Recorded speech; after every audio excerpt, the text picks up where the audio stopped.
स्टेजवरील आपले गुरुजन, आपले धर्मगुरू बंधू आणि मित्रमैत्रिणींनो, 43 वर्षानंतर आपण एकत्र येत आहोत. परंतु गेल्या 4-5 वर्षामध्ये अनेकांच्या सूचना मिळत होत्या, अनेकांचा आग्रह होत होता की आपला व्हॉट्सअप ग्रुप करूया, आपण एकत्र येऊया. आणि मला वाटतं ही सूचना आपल्यापैकी बऱ्याच जणांनी एकमेकांजवळ व्यक्त केलेली होती. पण मागे 10 फेब्रुवारी पूर्वी, ही 10 फेब्रुवारी गेली, त्यापूर्वी 2-3 दिवसामध्ये असा योग घडून आला की 4-5 जणांनी माझ्याकडे आग्रह केला की आपला व्हॉट्सअप ग्रुप करूया. त्यामध्ये एक अँड्रियन होता, कॅथरीन होती, आपले प्रकाश ब्रिटो होते, जेडे होते. हे असे मला ज्यांनी सांगितलं तर मला पण वाटलं चला आपण ग्रुप करूया. यापूर्वी मी कोणताही व्हॉट्सअपचा ग्रुप केला नव्हता, यापूर्वी मी कुठेही ॲडमिन नव्हतो. मी थोडी माझ्या मुलाची मदत घेतली आणि ग्रुप सुरू केला. माझ्याकडे ज्यांचे नंबर होते ते सगळे ॲड केले आणि त्यांना सगळ्यांना ॲडमिन करून टाकले. म्हणजे ते इतरांना ॲड करायला आणि पुढे आपला ग्रुप प्रवास करायला बरं पडेल. आणि बघता बघता 10 फेब्रुवारीला हा ग्रुप स्थापन झाला आणि 3 मार्चपर्यंत बऱ्यापैकी मंडळी ग्रुपवर आली आणि ग्रुपवर सूचना यायला लागल्या, आता एकत्र भेटूया. मग कधी भेटायचं तर मध्ये आपला कोरेजमा होता, त्या कोरेजमात भेटायचं नाही, मग कोरेजमा नंतर. मग ठीक आहे, मग त्यासाठी एक सूचना टाकली आणि ह्याच ठिकाणी 3 मार्चला पहिली सभा घेतली. त्यावेळेला 22 सभासद हजर होते आणि आपण ₹500 काढायचं असं ठरलं. आणि त्यावेळेला जे हजर होते सगळ्यांनी 100% धडाधड पैसे दिले आणि रक्कम जमा झाली.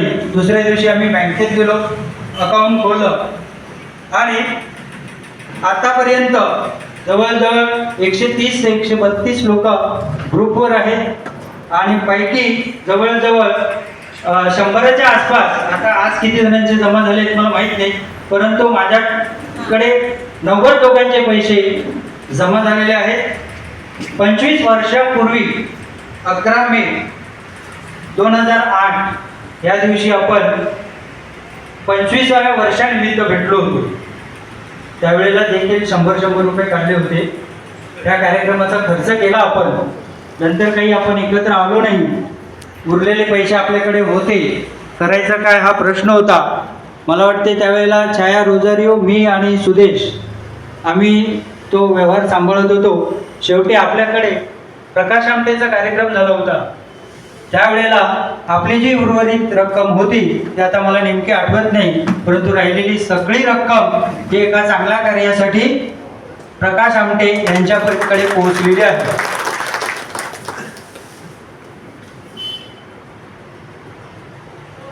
आज आपण एकत्र आलो आणि यापुढे आपण कायम एकत्र येण्यासाठी आणि एकत्र राहण्यासाठी, यासाठी आपल्या पहिल्या सभेत उपस्थित असलेल्या जवळजवळ सर्वांनीच खूप मेहनत घेतलेली आहे. आणि जरी हा छोटासा कार्यक्रम असला तरी ह्यासाठी जी काही तयारी होती ती तयारी करण्यासाठी, धावपळ करण्यासाठी, आता इथे कुणाचं नाव घेत नाही कारण तुम्ही इथे बघत असाल, इथे अशी मंडळी आहे आपल्यामध्ये की जी